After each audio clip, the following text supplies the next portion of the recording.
Maayong adlaw no usab mga igsoon. Ani ano usab kita sa atong inadlaw nga leksyon. Sumada kini mga igsoon sa tibuok semana nga ato ang gitun-an. Ato nang namani-mani mga igsoon ang matag adlaw gikan sa Sabado sa hapon hangtod sa Huwebes. Apan karon atong sumadahon ang matag adlaw mga igsoon og sa kinatibuk-an unsabay atong makutlo makuha nga leksyon niining simanaha. Ang main nga title nato aning simanaha mga igsoon naguluhan og nahingangha tungod sa grasya. Sabado sa hapon mga igsoon. Ang atong makutlo ani mo ni ang grasya sa Dios mao ang hinungdan sa atong kaluwasan ug paglaom. Bisan kita makasasala mga igsoon, gipili sa Dios nga ihatag ang iyang kaluoy aron makaila kita sa iyang gugma. Ang title nga nahingangha tungod sa grasya nagpasabot nga ang grasya sa Dios dili masukod mga igsoon og kada adlaw makapahingangha gayod ang iyang pagkamanuloy-on dili tungod kay takos kita apan tungod kay siya maayong Dios nga mopasaylo og nagbag-o sa atong ang tagsa-tagsa kakinabuhi mga igsoon. Didto ta sa Domingo, naguluhan og ang ikaduha nga higayon. Mga igsoon, ang Dios naghatag kanato og daghang higayon aron makabalik diha sa hustong dalan. Siguro ang uban kanato mga igsoon ay lain-lain nga eksperyensya, no? Mahitungod niini. Sama kang Rahab nga nagdala sa grasya bisan gikan sa kalibutan nga puno sa sala.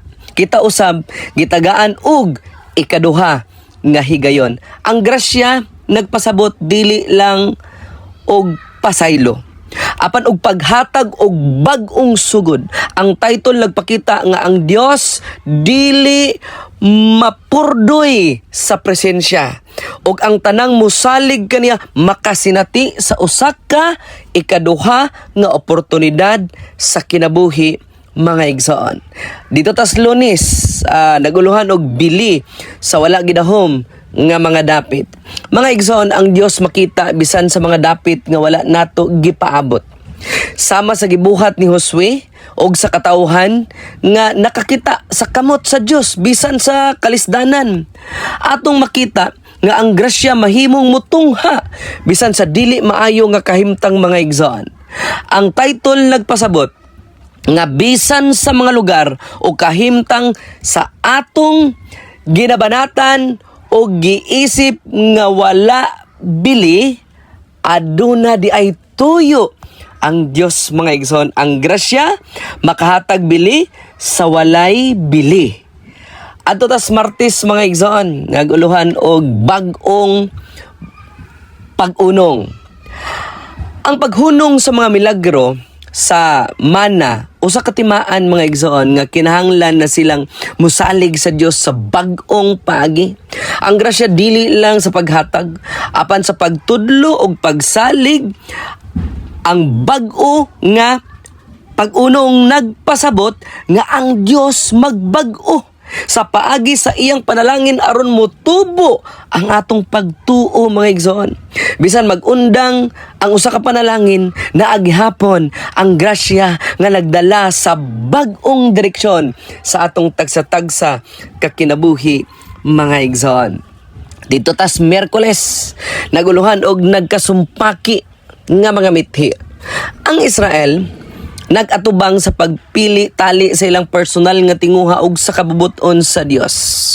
Mao kini ang pakigbisog nato sa matag adlaw mga igsoon. Ang pagbuot sa kaugalingon batok sa plano sa Dios. Mao gina ang atong kailangan nga pakigbisogan mga igsoon. Ang grasya nagtabang sa nga masabtan nato nga bisan sa atong mga kalibog ug kaluyahon ang Dios nagiya gihapon. Ang title nagpasabot nga bisan sa mga nagkasumpaki nga mga mithi, ang grasya mao gihapon ang maglambo ug maghupay sa atong kasing-kasing mga igsoon. Dito ta sa Huwebes, naguluhan og makapahingangha nga grasya. Mga igsoon, ang kasinatian ni Josue ug sa mga gabaon nagpakita nga ang grasya sa Dios mulabaw gyud sa hostisya. Bisan sa ilang mga sayop, gihimo silang kabahin sa komunidad sa Dios. Ang makapahingangha nga grasya or makapa-amaze nga grasya, mga igsoon, nagpasabot nga ang kaluoy sa Dios dili lang makapasaylo apan makausab sa kinabuhi og sa kapalaran sa iyang katauhan, mga igsoon. Ang grasya gihapon ang katapusan nga pulong sa matag kasaypanan nga atong nabuhat sa iyang atubangan.